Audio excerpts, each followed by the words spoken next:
Good evening, visitors. Welcome to the Australian War Memorial's Last Post ceremony. My name is Joanna Butler, and joining us today from the Royal Australian Air Force is leading aircraft woman Alicia Maybury. We are honoured to acknowledge Warrant Officer of the Air Force, Warrant Officer Ralph Clifton, and we warmly welcome Chairman and Founder of Systematic, Michael Holm, and Chief Executive Officer Nikolai Bramson and their accompanying delegation. We welcome the veterans who have served, those that are still serving, and the families that love and support them. The live stream of this ceremony is made possible by the Returned and Services League of Australia and the RSL and Services Clubs Association. We welcome members who are watching the broadcast of this ceremony across Australia. During this evening's ceremony, wreaths will be laid at the base of the pool of reflection by visitors to the memorial. If you are able, please stand and join in singing the national anthem.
If you are able, please be seated.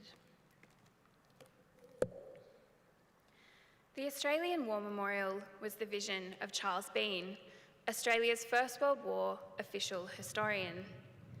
Bean landed with the Australian troops on Gallipoli and stayed with them at the front through to the end of the war. The idea of this national memorial and museum came to him at Pozières, France, in the depths of the bloody fighting of 1916.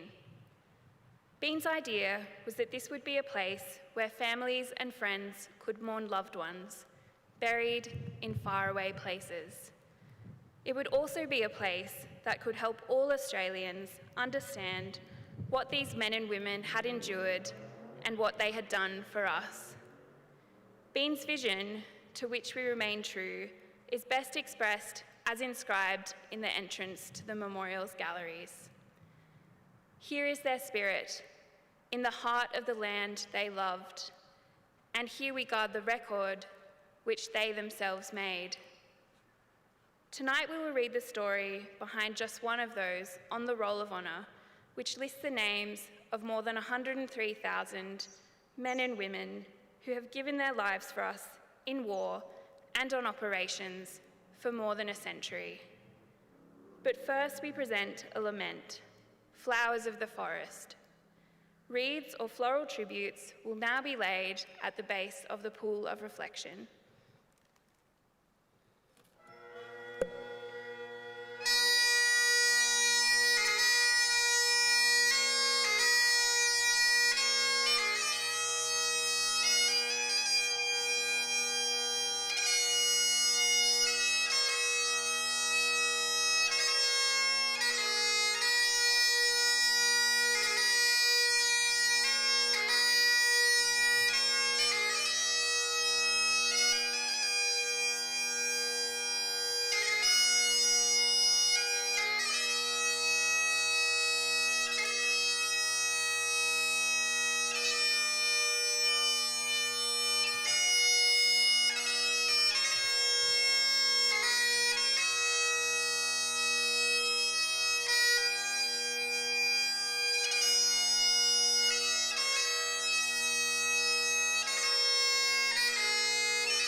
Today we remember and pay tribute to Lieutenant Bruce Garie Thomson. Bruce Thomson was born on the 24th of March 1894 in Catapunga, South Australia. He was the second son of David Thomson, a local draper, and his wife Annie. Thomson went to the local public school where he was remembered as a keen student. After his schooling, Thomson gained employment at Neil & Neil accounting firm in Adelaide, where he was employed at the outbreak of war in 1914. Bruce Thomson enlisted in the Australian Imperial Forces on the 27th of November 1914. He was assigned to the 3rd Field Ambulance with the rank of private, and he embarked from Adelaide aboard the troop ships in Botswana in June 1915. In August 1915, he reached Gallipoli, where he served as a stretcher bearer with his unit. Thomson wrote about the Battle of Lone Pine. Up early, 5 a.m, stretcher case. Young fellow with the lower part of his jaw blown away, but he passed before we reached his station.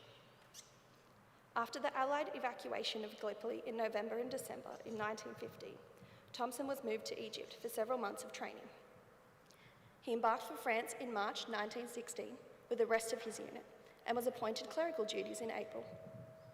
In May, Thomson continued serving as a stretcher bearer during the battles of Fromelles, Ponzier, and Bullecourt, where the enemy shelling made retrieving the wounded difficult and a treacherous task. Official war historian Charles Bean noted that stretcher bearers were moved by an inward desire to show the combatant troops that they shared the worst of the dangers. In 1917, Thomson and his unit served in Belgium, tending to the wounded in the battles of Main Road, Polygon Wood, and Bongier Ridge during the Passchendaele offensive.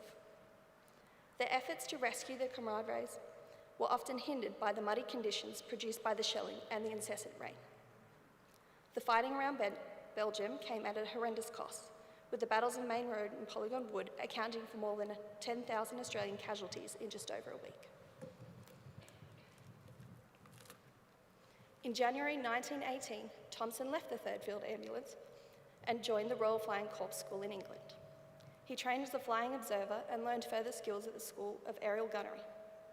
At the end of February 1918, Thomson qualified as an observer and was promoted to the rank of lieutenant. He was transferred to No. 3 Squadron, Australian Flying Corps. He joined his squadron on the Western Front in May, undertaking both aerial observation and combat missions. On the 3rd of October 1918, Allied infantry received their orders to break through the German Bouvier line, supporting their comrades on ground. Thomson and his pilot, Lieutenant Gold Taylor, took to the skies and dropped smoke bombs in preparation for the Allied advance. The attack was successful, but by 4 p.m. that afternoon, it was noted that Thomson and his pilot failed to return. It was not until 3 days later that a report came through to the squadron, noting that the wreckage of an RE-8 aircraft outside the French town, Estres, with 2 graves behind it. These graves were identified as the 2 lieutenants who failed to return 3 days earlier. Information later filtered through suggesting that Thomson and Gold's aircraft had been hit by a shell that caused them to crash behind the lines, killing them both instantly. Bruce Thomson was just 24 years old and barely a month away from the war's end. His name is listed on the Roll of Honour to my right amongst almost 62,000 Australians who died while serving in the First World War. His photograph is displayed today beside the pool of reflection. This is but one of many stories of service and sacrifice told here at the Australian War Memorial. Now we remember Lieutenant Bruce Garie Thomson, who gave his life for us, for our freedoms, and in the hope for a better world.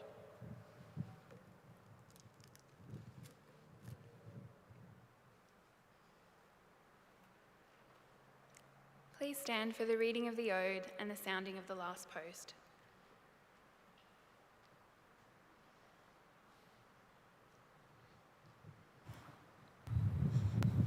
They shall not grow old, as we that are left grow old. Age shall not weary them, nor the years condemn. At the going down of the sun, and in the morning, we will remember them.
lest we forget.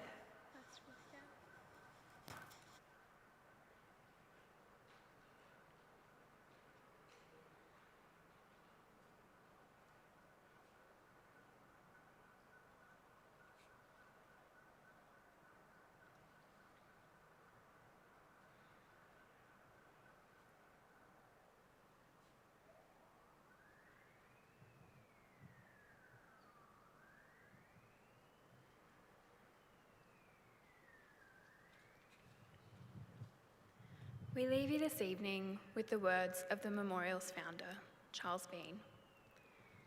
Many a man lying out there at Poziere, or in the low scrub at Gallipoli, with his poor tired senses barely working through the fever of his brain, has thought in his last moments, well, it's over, but in Australia, they will be proud of this. Ladies and gentlemen, girls and boys, that concludes the last post ceremony. On behalf of the director, staff, and volunteers, thank you for joining us at the Australian War Memorial today. We wish you all a very pleasant evening.